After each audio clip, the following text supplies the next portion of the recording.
ನೀವೇನಾದರೂ ಇನ್ವೆಸ್ಟ್ಮೆಂಟ್ ಮಾಡಬೇಕು ಅಂದ್ಕೊಂಡಿದ್ದೀರಾ? ಅದು ಲಾಂಗ್ ಟರ್ಮ್ ಇರ್ಬೋದು, ಶಾರ್ಟ್ ಟರ್ಮ್ ಇರ್ಬೋದು. ಅದು ಸೇಫ್ ಆಗಿರಬೇಕು, ಗ್ರೋತ್ ಕೂಡ ಕೊಡಬೇಕು, ವೆಲ್ತ್ ಕೂಡ ಕ್ರಿಯೇಟ್ ಮಾಡಬೇಕು. ಟಾಪ್ 5 ಇನ್ವೆಸ್ಟ್ಮೆಂಟಲ್ಲಿ ನಂಬರ್ 1 ಇನ್ವೆಸ್ಟ್ಮೆಂಟ್ ಯಾವುದಂತ ಗೊತ್ತಾಗಬೇಕಾ?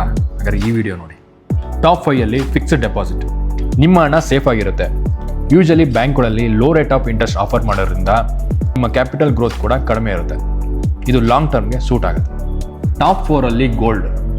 ನಿಮ್ಮ ಇನ್ವೆಸ್ಟ್ಮೆಂಟು ಸೇಫ್ ಆಗಿರುತ್ತೆ, ಆದರೆ ಇದು ರೆಗ್ಯುಲರ್ ಇನ್ಕಮ್ ಕೊಡೋದಿಲ್ಲ. ನಿಮ್ಮ ರಿಟರ್ನ್ಸ್ ಎಕ್ಸ್ಟರ್ನಲ್ ಫ್ಯಾಕ್ಟರ್ ಮೇಲೆ ಡಿಪೆಂಡ್ ಆಗಿರುತ್ತೆ. ಟಾಪ್ 3ನಲ್ಲಿ ಮ್ಯೂಚುವಲ್ ಫಂಡ್ಸ್. ನಿಮ್ಮ investment subject to market risk ಆಗಿರುತ್ತೆ, ಅಂದರೆ ಸೇಫ್ಟಿ ಮಾಡ್ರೇಟ್ ಆಗಿರುತ್ತೆ. ಇಲ್ಲಿ ಇನ್ವೆಸ್ಟ್ಮೆಂಟ್ನ ಎಕ್ಸ್ಪರ್ಟ್ಸ್ ಡಿಸೈಡ್ ಮಾಡ್ತಾರೆ, ಡಿಫ್ರೆಂಟ್ ಸೆಕ್ಟರ್ಸಲ್ಲಿ ಇನ್ವೆಸ್ಟ್ ಮಾಡ್ತಾರೆ. ಇದು ಯೂಶಲಿ ಲಾಂಗ್ ಟರ್ಮ್ ಇನ್ವೆಸ್ಟ್ಮೆಂಟ್ಗೆ ಸೂಟಬಲ್ ಆಗುತ್ತೆ. ಟಾಪ್ 2ನಲ್ಲಿ ಸ್ಟಾಕ್ಸ್. ಇದು ಕಡಿಮೆ ಸಮಯದಲ್ಲಿ ಹೆಚ್ಚಿನ ಲಾಭ ಸಿಗುತ್ತೆ, ಅದೇ ಥರ ರಿಸ್ಕ್ ಕೂಡ ಜಾಸ್ತಿ ಇರುತ್ತೆ. Stocks highly depends on external factors. Daily stock ಮಾರ್ಕೆಟ್ನ ಅಬ್ಸರ್ವ್ ಮಾಡ್ತಾನೆ ಇರಬೇಕು, ಜೊತೆಗೆ ನಿಮಗೆ ನಾಲೆಜ್ ಕೂಡ ಇರಬೇಕು. Number 1 real estate. ಪಾಪ್ಯುಲೇಷನ್ ಬೆಳೀತಾ ಇದೆ, ಭೂಮಿಯ ಬೇಡಿಕೆ ಕೂಡ ದಿನಕ್ಕೆ ಹೆಚ್ಚಾಗ್ತಾ ಇದೆ. ನಿಮ್ಮ ಇನ್ವೆಸ್ಟ್ಮೆಂಟ್ ಯಾವಾಗಲೂ ಸೇಫ್ ಆಗಿರುತ್ತೆ, ಆದರೆ ಪ್ರಾಪರ್ಟಿ ಕ್ಲಿಯರ್ ಟೈಟಲ್ ಇರಬೇಕು. ನೀವು ರೈಟ್ ಲೊಕೇಶನಲ್ಲಿ ಇನ್ವೆಸ್ಟ್ಮೆಂಟ್ ಮಾಡಿದ್ರೆ ಶಾರ್ಟ್ ಟರ್ಮಲ್ಲಿ ಅಪ್ರಿಸಿಯೇಷನ್ ಕೂಡ ನೋಡ್ಬೋದು. ರೆಗ್ಯುಲರ್ ಆಗಿ ರೆಂಟಲ್ ಇನ್ಕಮ್ ಕೂಡ ನೋಡ್ಬೋದು, ಜೊತೆಗೆ ಲಾಂಗ್ ಟರ್ಮಲ್ಲಿ ವೆಲ್ತ್ ಕೂಡ ಕ್ರಿಯೇಟ್ ಮಾಡ್ಬೋದು. ಇನ್ವೆಸ್ಟ್ಮೆಂಟ್ ಮಾಡೋಕ್ಕೆ right location and clear title ಇರೋಂಥ ಪ್ರಾಪರ್ಟಿ ನೋಡ್ತಾ ಇದ್ದೀರಾ?